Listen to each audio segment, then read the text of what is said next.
What's going on, party people? Welcome to another episode of the Men in Scoring Position podcast. I am Bill Kyrish, joined as always by Travis Bench. Travis, how are you, buddy? What's going on, man? Yeah, he is the resident runner on second. I am the resident runner on third. Guys, this is Men in Scoring Position. You can find us on Facebook, SoundCloud, iTunes, all self-titled Men in Scoring Position. You can also find us on Twitter and Snapchat, Men in Scoring POS.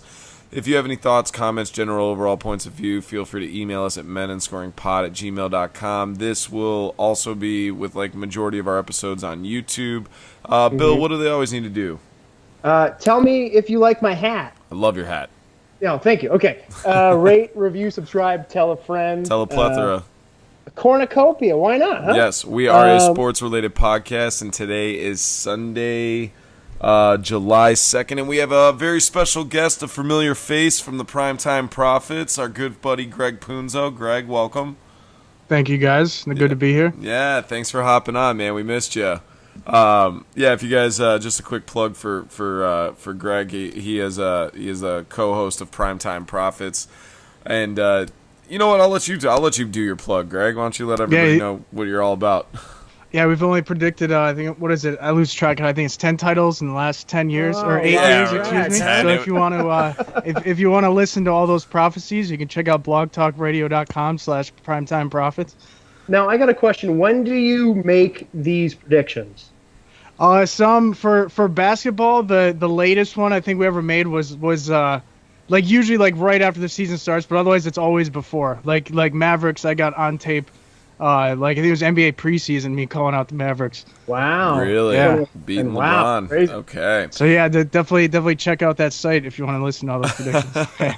Yeah, that was crazy. You definitely went out on a limb last year by calling the Patriots too. I was like, man, you're gonna and the Warriors. Don't forget the Warriors. And the Warriors, man. Those are two long shots right there.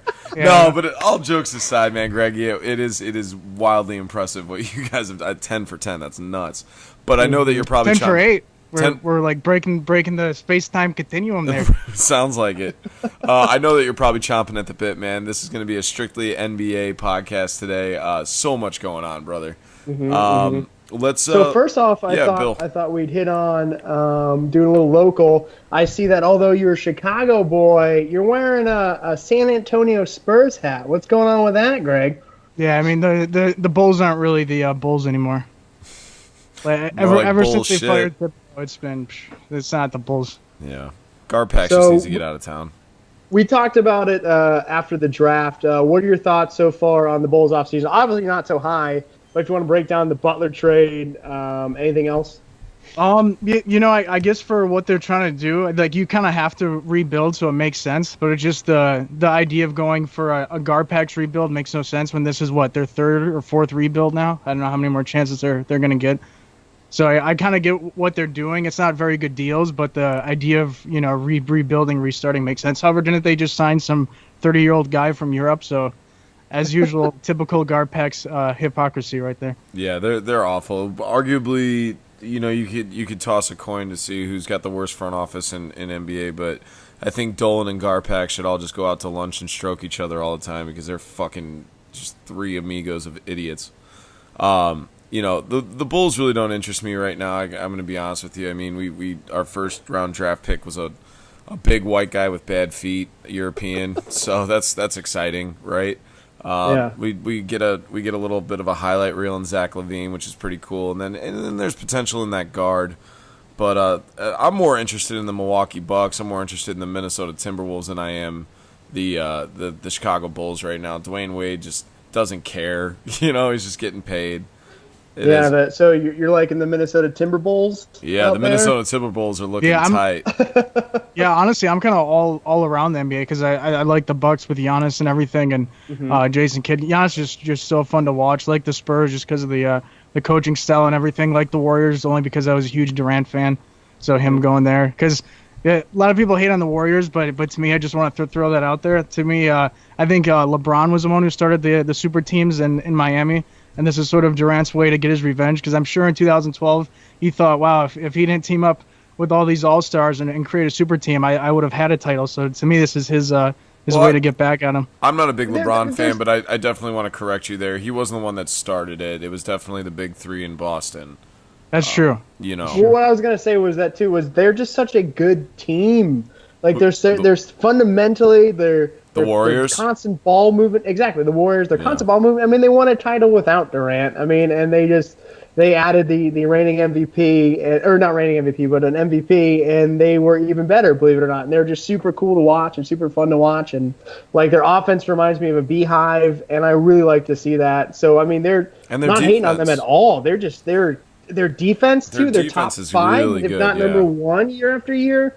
I mean, they're just a good run organization, and they're super fun to watch. And the NBA has so much talent. I mean, you look at the Sixers moves this offseason, and they added J.J. Redick and Jeff Teague, right? That is true. Yeah, they brought in J.J. Redick. Sorry, Teague went to Minnesota. My bad. They brought in J.J. Redick, I think, on a 1-year, $23 million, was it? Mm-hmm. And then also, if that team stays healthy, it's got tremendous upside potential. But that's the thing; they've got to stay healthy. And they're so young; they have so many first-round draft picks. So. Go ahead. And by the way, with all these guys moving around, since Paul George and Jimmy Butler are on the West, that means only 2 of the top 15 players in last year's NBA rank are in the Eastern Conference. So the Eastern Conference is basically just, I mean, it has been for a while, but it's definitely a walkthrough for LeBron more than ever. Mm-hmm. Yeah. Oh no, it's going to be that All-Star team's going to be pretty thin. Bill, I know you and I were talking about this because I'm looking through some of these free agency signings right now. Some of them are obviously jumping out. We got all these max contracts we're going to get into for sure. But you and I kind of predicted Iguodala to be gone. Like, peace out, see ya. Just signed a 3-year, $48 million deal. Mm-hmm. Which I did not see coming. Their cap as soon as Clay, so it's front loaded, which is smart for them.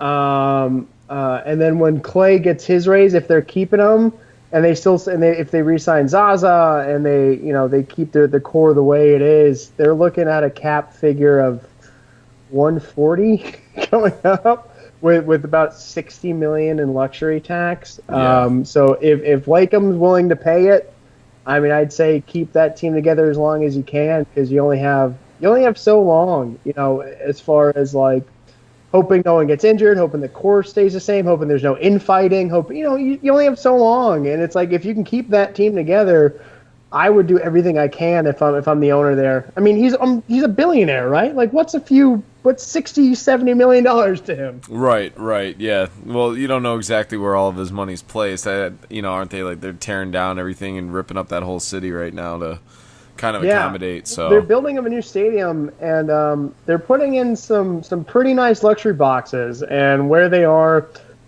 being near the tech companies in Silicon Valley and all that, I mean, they have a lot of rich fans out there, so I mean they can sell out every game, and they can sell those luxury boxes, and I mean they're making their money back. Well, another guy on that team that got super paid, and I'm sure this kind of was eye popping for you too, Greg, was when they re-signed that 5-year $201 million to Steph Curry. Yeah, $201 million is insane. Like, these contracts, I mean, it's going to be $1 billion in the next 10 years. I think someone's going to get like a 7-year $1 billion in the next 10-15 years or something. 15 years, I could definitely see that. Yeah, I mean that's just how it goes, right? You keep getting paid, keep getting crazy. Paid.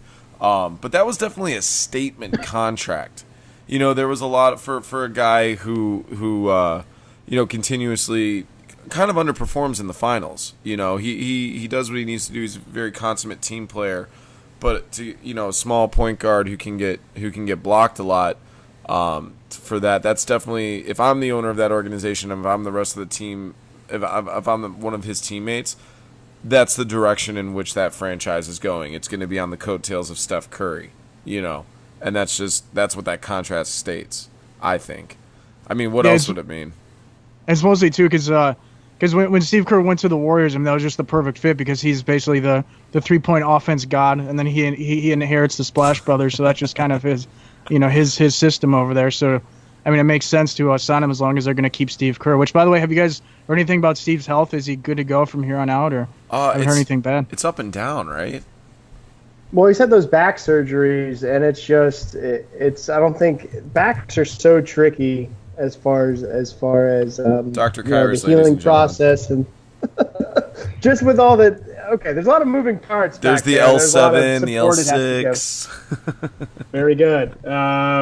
Sure, the lumbars. Yeah, you got it, buddy. Yeah, so there's just a lot of stuff going on back there, and I mean, if he was in that much pain where he couldn't coach a game in the finals, I mean, I don't know if he's getting another procedure or if I'm sure he's doing PT.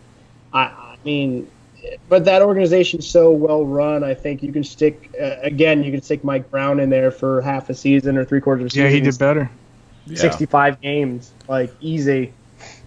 Yeah. It just offensively, I definitely think that you need Steve Kerr because the philosophy that he put in that team. Because look how that team was before he got there and how big of a change that was to get that 3-point offense going and everything. Right. Oh yeah, the Mark Jackson years. Do you ever wonder what it's like for Mark Jackson calling those finals games with? Never thought of that. Watching his team right there after he was fired. After Right. winning, I think they won 55 games. Well, let's not forget He about got fired. David Blatt too. I mean, they were number one, and LeBron's like, "You gotta go, you gotta go. Yeah. We're going in a different direction," and then they go and win the championship. It's like, ooh. But all right, guys. So I was mentioning earlier, a lot of max contracts. I'm gonna run them by you guys, kind of like a rapid fire. Tell me what you think. We don't have to spend too much time on them. The one that stood out to me, I thought was a little asinine, was the Kings offered Otto Porter a 4-year, $106 million contract. Thoughts? He's a restricted free agent, so that means if the Wizards want him back, they have to match that offer. I think the Kings, we talked about it in the draft episode. I think they screwed up the draft a little bit. Right. And I think they're still a few years away from competing. And Otto Porter's, I think, mid-20s, and he's like a stretch 4. I think that's not a terrible signing for him if they want it. And worst case scenario, you make another team in the NBA spend a little more money to keep him. After, I'm sure, because the Wizards are just offered Wall a 4-year, $168 million deal. That seems fair for John Wall. So 42 a year. Yeah. So he'd be even higher paid than Steph Curry per year. Yeah. So I don't mind it. I think I'm not going to say I totally love it because I don't really love anything the Kings have done. They're like that lovable franchise 4 or 5 that's years. Still known for white chocolate, I mean, Vlade came out, the GM, Vlade Divac came out and said that there were better deals on the table for DeMarcus Cousins, but he didn't feel like he just felt like he should just trade him right then. Like he was with the team. Yeah, so it was like, but there are better deals out there. I don't know. It's weird. That would definitely piss me off to hear as a fan. All right, so Greg, anything to add on that Otto Porter signing? No, just these contracts in general are so crazy that with how fast the NBA is growing, you almost wonder if it's better just to lock people up for long-term contracts just because, I mean, these people could be getting ripped off at the end of their contracts with the rapid pace of the growth. Ripped off. Because it's just getting crazy, right? It's just crazy. It's crazy to think, Okay, well, let's go to a bigger name. This one kind of makes a little bit more sense to me. Kyle Lowry re-signed with the Raptors, 3 years, $100 million deal. This is a guy that I thought was actually going to test free agency and leave because, again, I'm a slave to like geography. I don't really want to be wasting away up in Toronto. I don't see Toronto holding up an NBA. I've heard good things, man. I've heard good things about Toronto. The city, yeah. I've never been, so I don't know. It can't be any worse than Chicago, right? Yeah, it's true. Everybody's moving out of this fucking city. Okay, so you guys like that one? I like it. I think they need a couple big signings, do well in the draft. But Toronto's always that consummate like 8th, right? They're always in it, but they don't. They're like a 4th or a 3rd. They've been pretty decent. 50 wins, I think 60 wins 2 years ago. Was it? Okay. Yeah, they I mean, honestly, the finals 2 years ago. I mean, they are what they are, and I think with a weakened East to sign back a top 8 point guard out there, in a point guard saturated league too. And it's the best they're gonna get. I mean, as far as that goes, they aren't getting any better right now in this free agency or in the draft at their position to replace him. I think he doesn't show up in in the playoffs, which is weird. I mean, I don't necessarily believe in that whole clutch versus not clutch thing, but he has games where he literally goes 0 for 8, or he scores 8 points or 10 points, and it's happened more than once, and it seems constant, or not constant, but it seems consistent. Yeah. That he's not the guy to rely on in the playoffs, but you still have DeRozan. They re-signed Ibaka. Those two are one and the same. I swear to God, I always mix up Kyle Lowry and DeMar DeRozan. You still got Pat Patterson. I mean, that's a decent squad out there. It's not going to light the world on fire, but they're third or fourth best in the East. Yeah. Okay. Fair enough. I'll retract that statement. I think it's good. I just, again, I'm always pulling for those guys to get over these monster teams. I think the problem is we live right now in this era, or this thought process where if you aren't signing a top 5 superstar, or you're not getting the first overall pick, what's the point? And I think there's these teams that live in the middle to the upper echelon that I think are trying to keep the way they are, because they are a business and they are trying to sell tickets still. Right. Well, and the East is so soft now. I mean, the Raptors are probably definitely going to go to the conference finals, or the Bucks, and there's going to be teams in the East who tank their way into the playoffs even, because everyone, it's so weak over there. It's going to be crazy. But yes, I would definitely agree, because even if you're a soft team and you make the conference finals, you're still going to draw in big name guys then the following year. So just like a returning investment, basically. Right. Mm-hmm. Another signing that kind of raised an eyebrow for me, just because I don't understand why this guy keeps getting paid. You're raising a lot of eyebrows today. My eyebrows would be all the way in the back. It's a 5 head. Is it tense? It's a little. Kyle Korver, 3 years. They didn't pay much for him though. It was only $22 million for 3 years. Over 3 years, so not 22 a year. JJ got 23 for 1 year, and these guys are pretty similar as far as their 3-point percentage goes. Korver, we had him in Chicago for a while, and then he went down to Atlanta, and he was kind of the man in Atlanta, and then LeBron's like, we need a 3 guy, so he shipped over to Cleveland. Fast forward to now, he's just never really been that dude. I don't ever remember him being so on fire it was lights out, And then there's obviously, it was highlighted when, they kicked out the ball, and he pulls it up and he misses it, but he's just not. He's not a Ray Allen. He's not this lights out 3-point shooter. Not. No, he's a guy who goes 2 for 5. Exactly. He's a guy that goes 3 for 8, and that's the most he's going to take in a game. Right. And he's a very good. He's a very quick release. He's a very, very good spot up shooter. I think he's top 5 all time in field goal percentage from 3. I thought you were going to say he was just top 5 all time. I'm like, Jesus Christ. Top 5 Dude, so it goes Magic, Larry, Michael, Kyle Korver, and Kareem.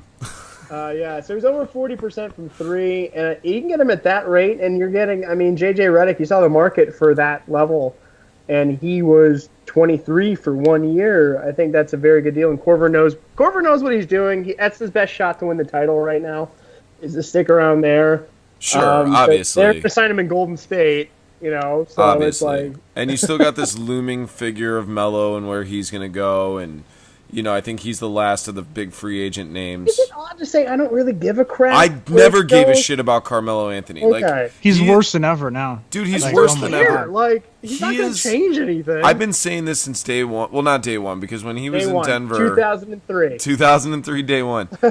When he was in Denver, that was a squad. That was the team, right? Oh, him, AI, and Billups. Billups, Kenyon Martin, But, he goes to New York, and I'm like, okay, cool, this is going to be great. And on paper, some of those New York teams should have just been, awesome. And they weren't, unfortunately. Then he had an opportunity to come to Chicago. They made the second round once. Oh, shit. But then he had an opportunity to come into Chicago when Chicago was really, really firing on all cylinders, and he was that missing piece. We needed a 2-3. We needed that spot-up shooter. That big superstar forward, and that was back in 2014. Now, this is zero bias aside. I mean this not because I'm a Chicago Bulls fan. I truly think that was the dumbest move of Carmelo Anthony's career, by far. because he could. You think it had anything to do with the fact that his wife's in entertainment and wanted to stay in New York? Well, he's from, he's New York. No, that's exactly what it is. He wanted to get paid. He wanted to stay in New York. He still wanted to continue to living the lifestyle. It was a huge statement. I think, Greg, we touched base on this a couple episodes back in the day where he chose money over a ring, and now he's living with that decision. His only hopes is to kind of do the Ray Allen thing and be like that dude that goes to an already established team and gets the hardware just so like Stephen A. Smith will shut the fuck up, But he will be forgotten about in 10 years. Carmelo Anthony will not be talked about anymore. I'm like, honestly, I don't think he's going to win a title anyways, because just his play style, especially now, it sort of made sense years ago when he was the man in New York, but now he's just basically taking away from all of Porzingis's development, because all he does is he just holds a ball, jab steps 3 times, then takes an awful shot in your face, and then it only works like the nights he's hot, which is like 1 out of 5 games, and then the rest of the time he's just ruining the team. So for him to go to another team, unless he's going to all of a sudden learn, how to pass the open man, because I think he genuinely can't find the open man. Because sometimes when he'll want to pass out, he'll look all around and then just pass it to some guy just to give it to him when somebody else was super wide open and he can't even see it. That's interesting. That's a really interesting evaluation. I mean, yeah, he's always had this label of being a selfish player with a good work ethic, right? So it's like it's a weird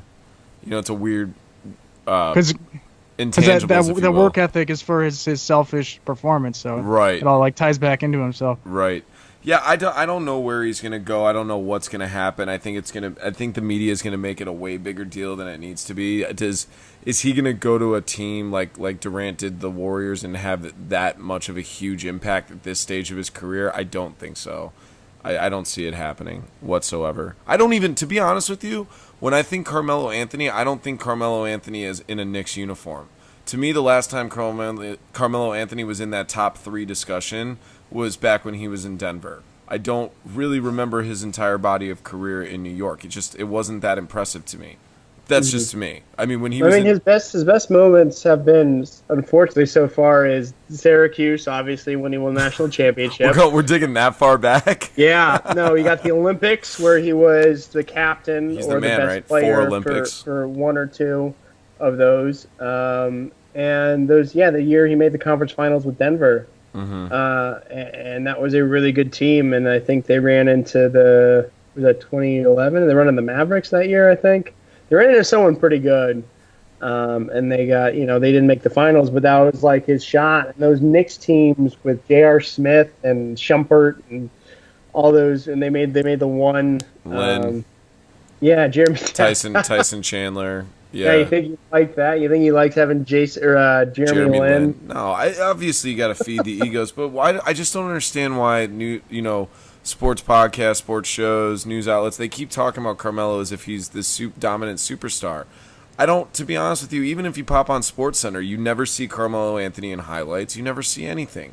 I mean, he's pulling up from 3, right? And he does maybe a fadeaway here or there. But in terms of just being the dominant Carmelo that we used to love and play on 2K fucking 08, no, it's not. He's just not that dude. And he missed his window of opportunity, and I think he's got to kind of eat crow and deal with it. If he gets a ring, it's going to be coming off the bench in 3 or 4 years. He's going to have to Vince Carter that situation. I just don't see him being the piece that makes it all happen. And he was really kind of out of shape, especially at the start of the year. I think like one time he tried to dunk and got stuffed by the rim terribly. I mean, all he has is a shot, and his shot isn't really even that great. Okay, I'm not trying to be rude, but does he ever look like he's in shape? No, he's got a weird body. Real weird body. It just now with his age, there's no making up for it. Before it was he's kind of overweight. Well, I think he's gonna Charles Barkley in about 15 years. Like we're gonna see him just the old fat dude now. No, I'll talk about dudes' bodies on this podcast. I don't have any fucking etiquette, or I don't have anybody reading a clipboard telling me what I can and can't say. Fuck pussy cunt Travis, shit. What else we got for free agent signings? Free agents. This one we touched base on it earlier. This one is very interesting to me. The Minnesota, Timberwolves. Taj Gibson signed a 2-year, $28 million deal, which 48, I think. No, it's 2-year, $28 million deal as of 12:30 today. They might have restructured it, but I think he adds off the bench. He adds a very good defensive player. He adds a rebounding presence. I think they needed that, and Thibodeau knows that he can teach him Taj can work in his system, and he's got Jimmy Butler now. I mean, Wiggins was atrocious on defense last year, and they're bringing in two guys that can A, play Thibodeau's defense, and B, teach Wiggins how to at least fit into that system. And you got a dominant center with Karl Anthony Towns, who's super athletic and long and strong, and can rebound and can box out and all that. And then you add these two guys, Butler and Taj, and as long as Thibodeau doesn't run them into the ground, I think they can. The West is going to be super tough, but I think they can be a 6 seed. Well, and two with guys like Butler and Taj, they're very ready for this, guys. I call it the humbles. Because they are team players first and foremost. I mean, they're not ego guys. They never have been. I mean, maybe if you bump into them at a club or something, they might be undercover assholes. But did you step on their sneakers? If you step on their sneakers, But in terms of team players, I think like you said, they're going to be able to mentor those young guys like Wiggins and with Rubio getting out of there, everybody was like, but at the end of the day, you have to remember it's Tom Thibodeau, man. He can make Chris Duhon get paid $200 million. He's a point guard fucking factory. They added Jeff Teague. Teague's a very serviceable point guard. He's basically like the Phillip Rivers of point guards, if you will. Would you stop comparing everyone to Phil Rivers? Phil Rivers is the Hall of Famer, and you know it.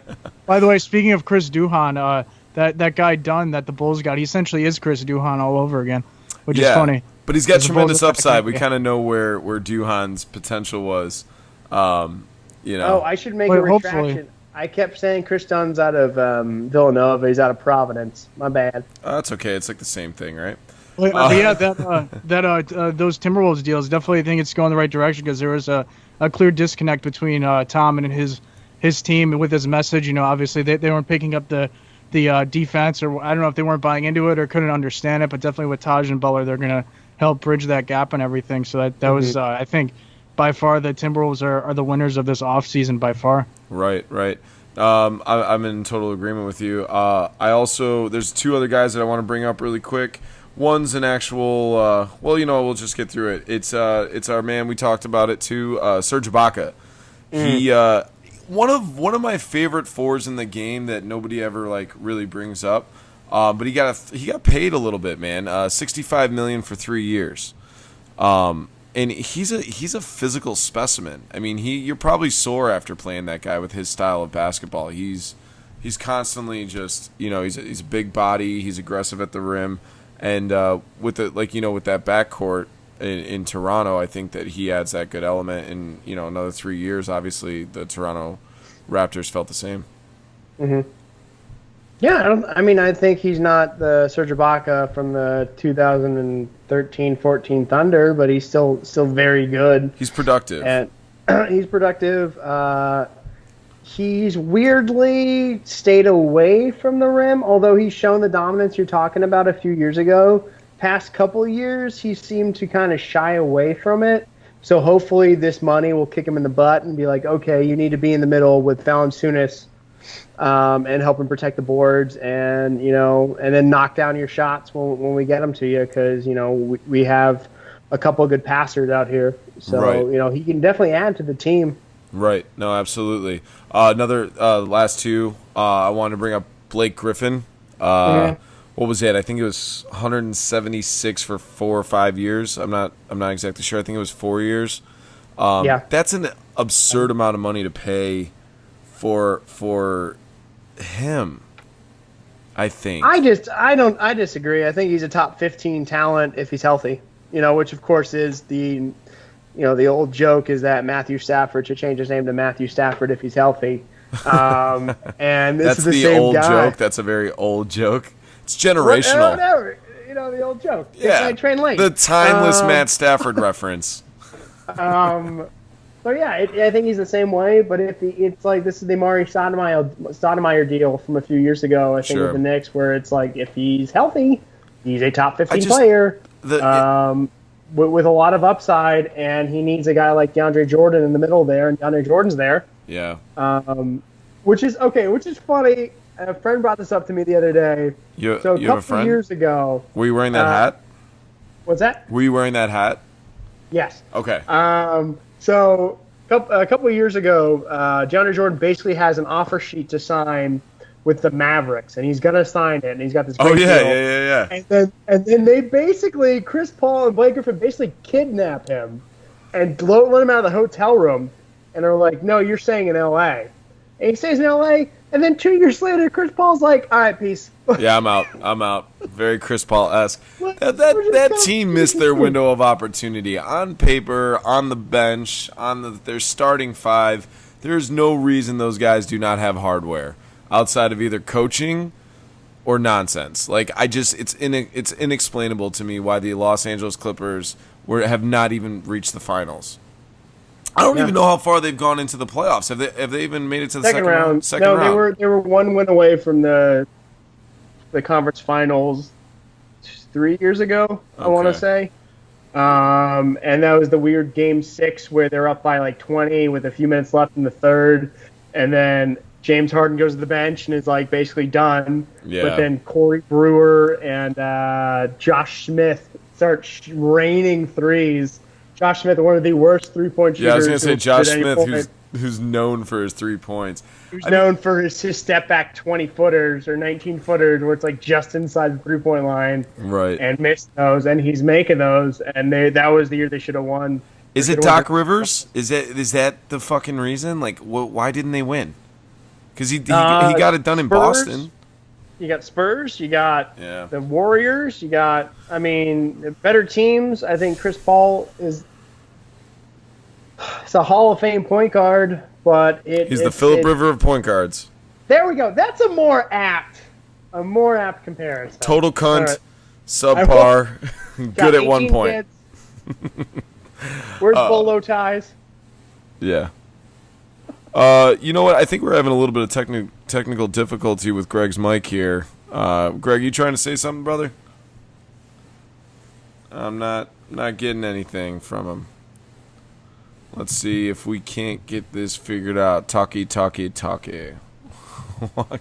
All right. So I thought maybe we talk a little about Miami Heat being the front runners for Gordon Hayward. Yeah, Super let's excited do it. for that. Gordon, I want to say thank you for listening to our NBA Draft podcast. I know you did, and that's why you got Miami right now as the front runners. Did you see that they put a banner with his picture and a number 20 Miami Heat jersey right outside the stadium? Gordon Hayward will absolutely turn your franchise around. Oh, shut up! We're in the East. We can win 45 games and be the 4th seed. Dude, that averaging 20-point white dude from Utah, man, he's gonna be the difference maker. I promise you. Do you know? Okay, first of all, I'll take 22 points a game. I will absolutely take 22 points a game. Who are you gonna steal him from, man? You're gonna steal him from. You guys still have Goran Dragic? Okay, first of all, Goran Dragic is a very good point guard. Don't start with me with that. Okay, let me do a little trivia real quick. Miami Heat season last year. Okay. We started off 11-30. Then you went like 30-11, right? Then we went 30-11. Yeah. I'm just saying, if that continues next year, we're going undefeated. I'm telling 82-0. 82-0. It makes sense. Greg, what do you think, brother? Greg? Oh, nope. I think so Greg's having some issues with his mic. That's okay. Another thing about Miami, they're the front runners for only Hayward, right? They're not in the Melo talks or anything of that nature. We're in the Blake talks, to be honest with you. Okay. Cool. All right. So yeah, we were no Melo. Melo was a couple years ago when we had LeBron. I think everyone just wants to put Melo on a team with LeBron or Chris Paul. Like They just want to put him on there. Buddy, right?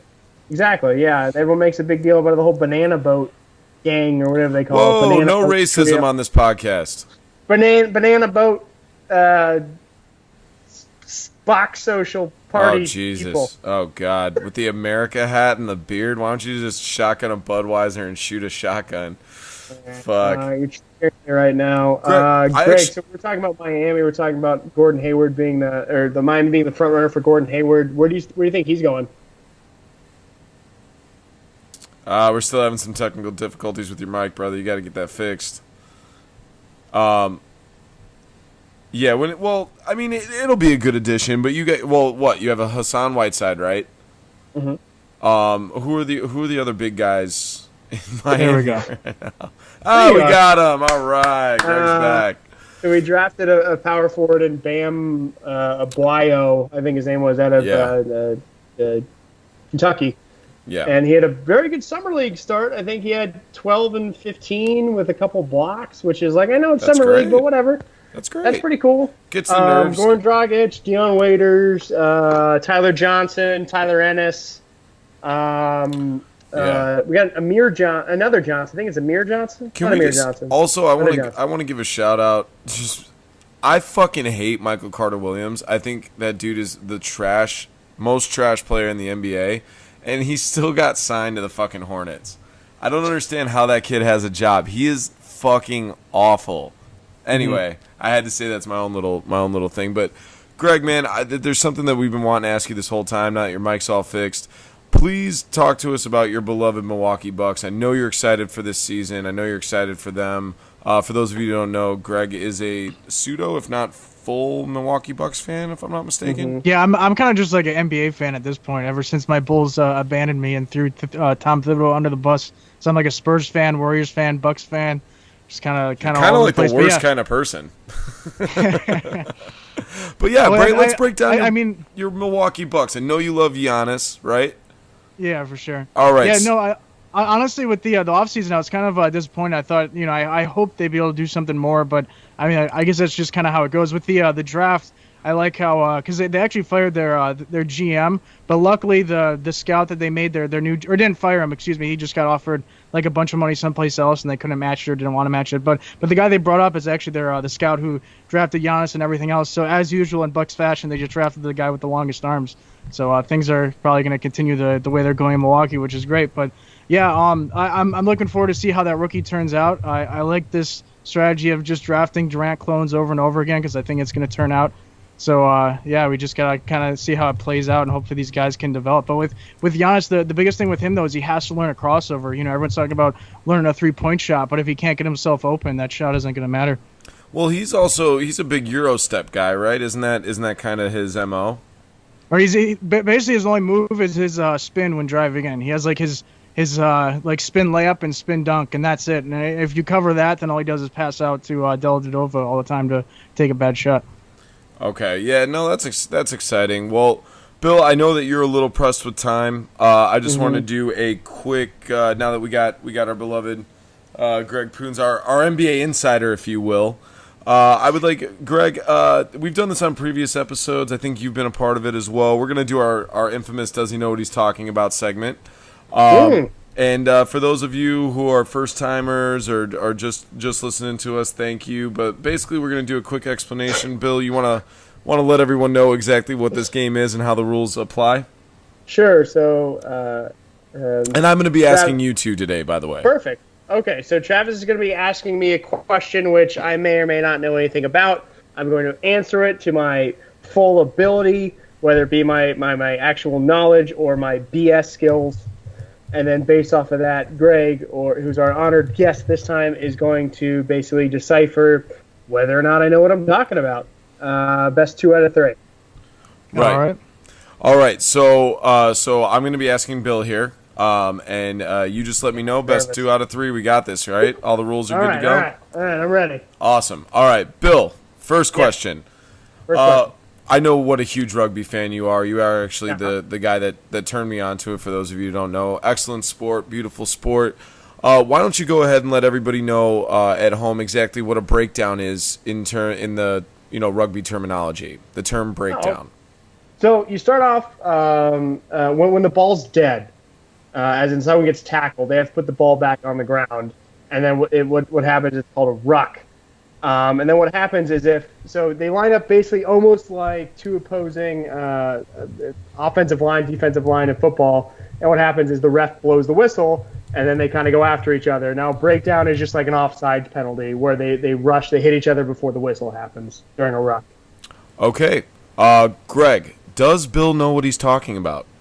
I'm going to go with no. He absolutely does not know what he's talking about. That was just a bunch of bullshit by our good buddy Will. A breakdown. That sounded good. The term breakdown usually refers to the ruck or tackle situation. Ah, that's what I said. A ruck. Oh, wow. Yeah, You exactly. got it by accident. A ruck.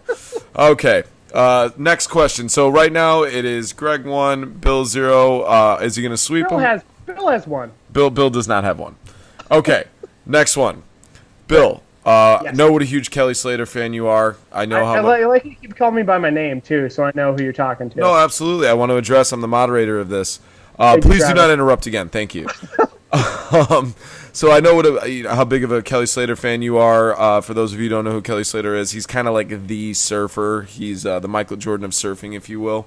And as you are aware, the Australia World Surfing Organization, League, held competitions last week. This is another terminology phrase.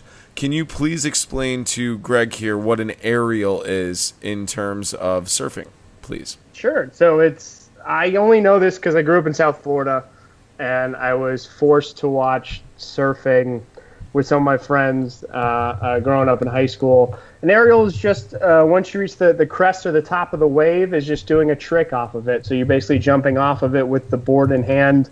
It's not like skateboarding where you can do flips and stuff, but you can do turns and all that, maybe a little 360.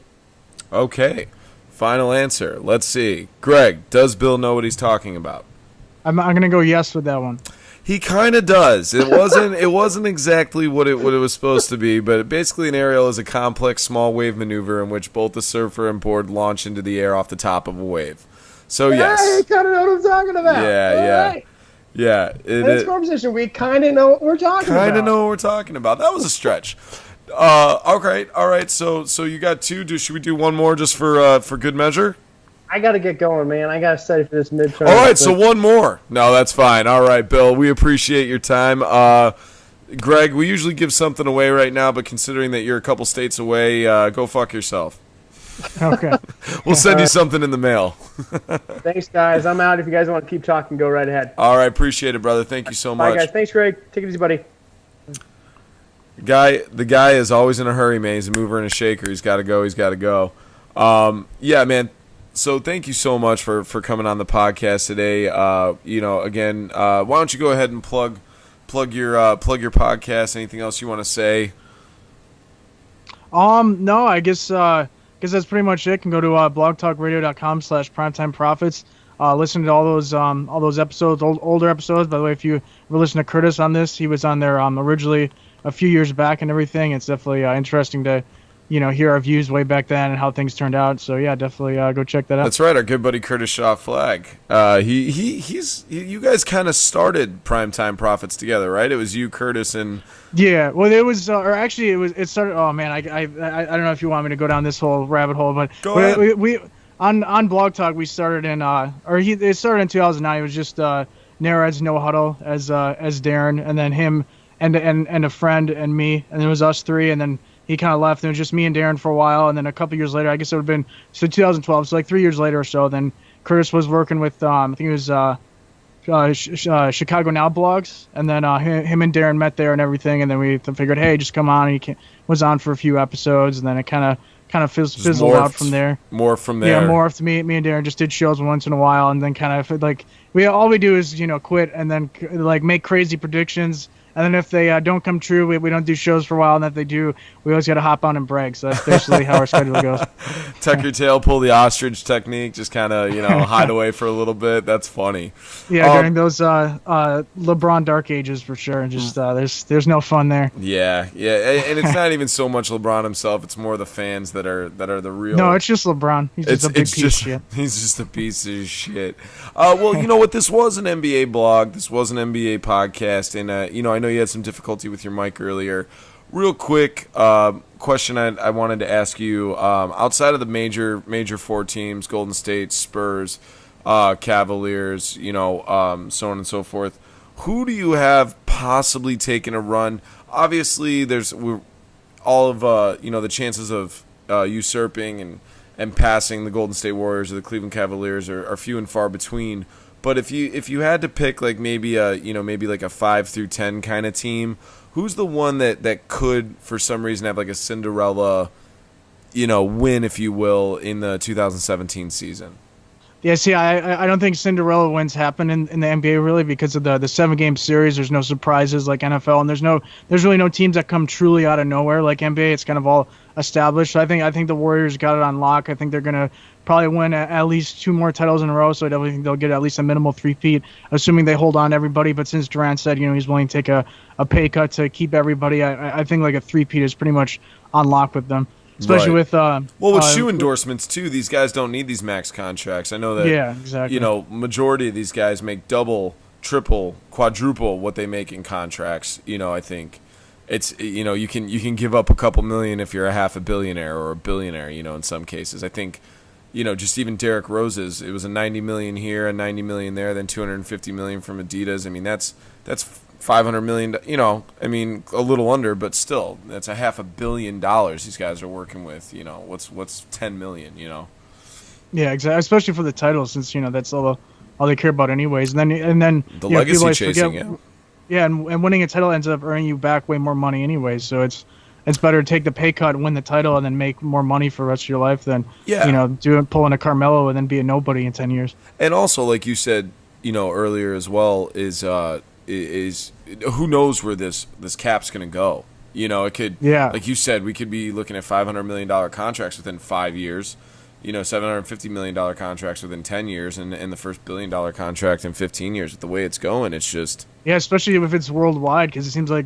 this is pushing worldwide way more than NFL football did, and it's definitely taken over NFL, so... Well, yeah. Who knows what the limit is? Well, the thing with NFL, too, is it's such an intricate sport. It's such an Americanized sport, not like basketball and baseball. But when you bring football to a lot of these cities, especially if they're underdeveloped or if they're high in crime rate. Like I remember we tried doing the Mexico City one, and the one asshole was like doing the laser on the field.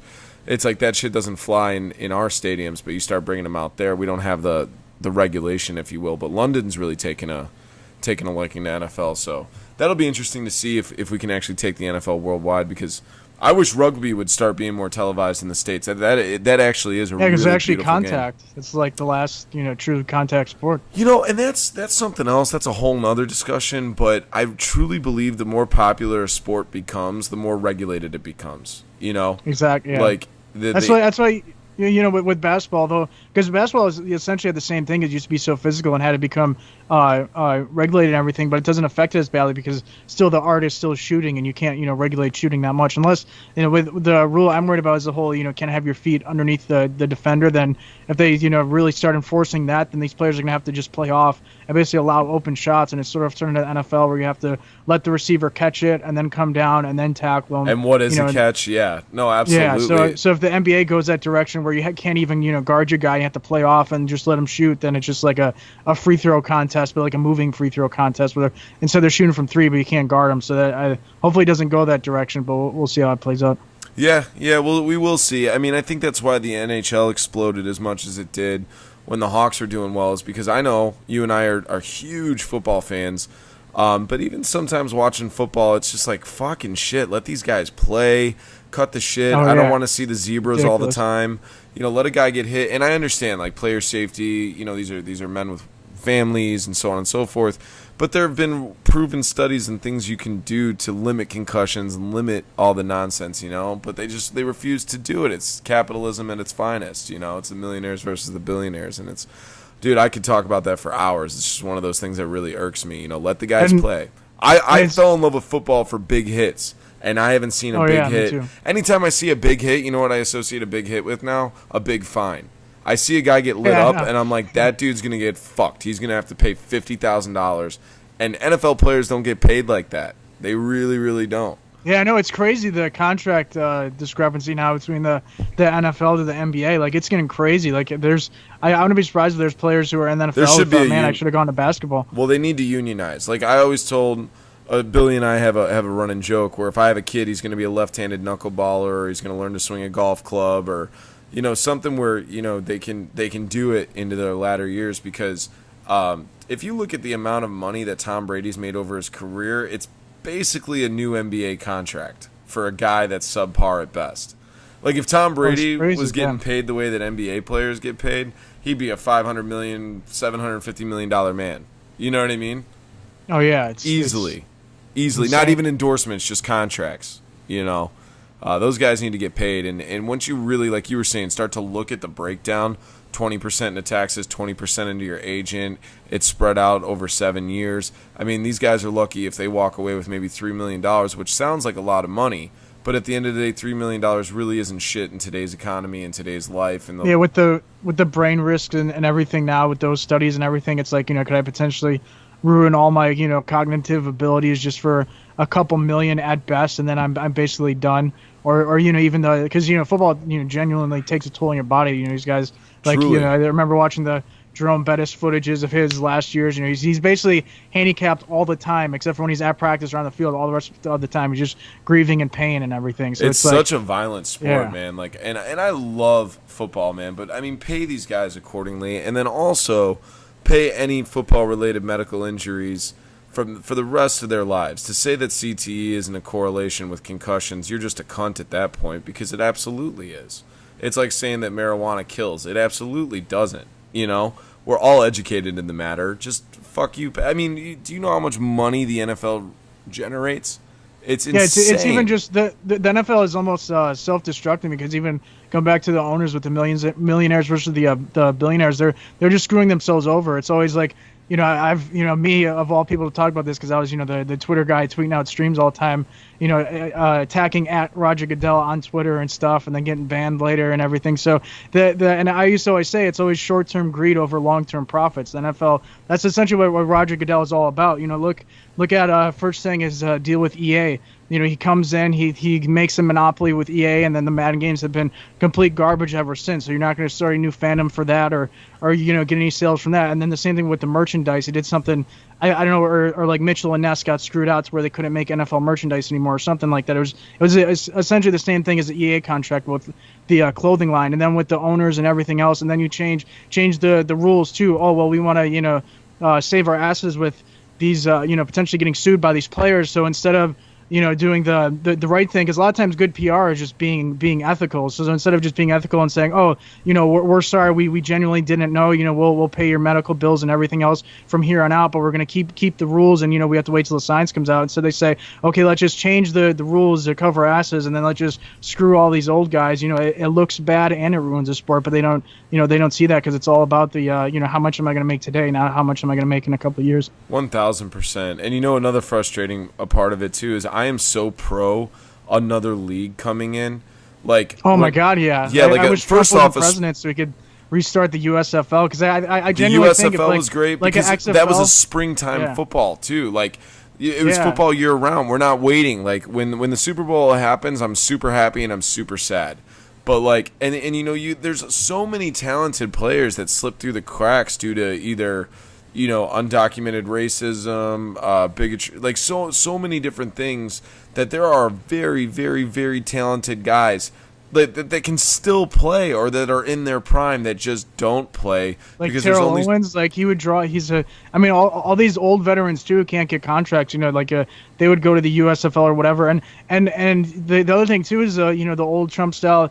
Just taking these rookies, just throwing them a ton of money to bring them to your league. Just do that, like with the of course the Steve Youngs and everything. It'd be I seriously think if you just take the aggressiveness of the XFL and the style and everything they had, I think the only reason the XFL really failed is because they just had the worst time, because the NFL was like practically perfect. Like, it basically was utterly perfect when they came out. If you just took that in the USFL and put them together, I think or just take Trump's business strategies and the XFL, I think it could totally work. And another thing too is cities are always striving. You know what I mean? And I'm a spring football league. That weather is perfect. There's no terrible weather. I mean, what's your 9 months? You're gonna start in March, and go to whenever, like December. That's perfect. That's absolutely perfect. And then you play, if the weather's really bad come your Super Bowl time, you go and play in a dome, But, I mean, dude, the NFL needs a competitor, because NFL fans alike, all around, are absolutely tired of it, man. Tired of it's too much micromanaging, it's too much nonsense. Roger Goodell needs to just pull back and they all need to pull back. And a lot of these other guys need to start getting paid. There's no rules. It's a clean slate.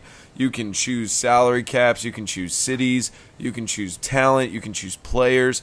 And, there's a lot of kids that out of the college or Canadian League that would absolutely do it.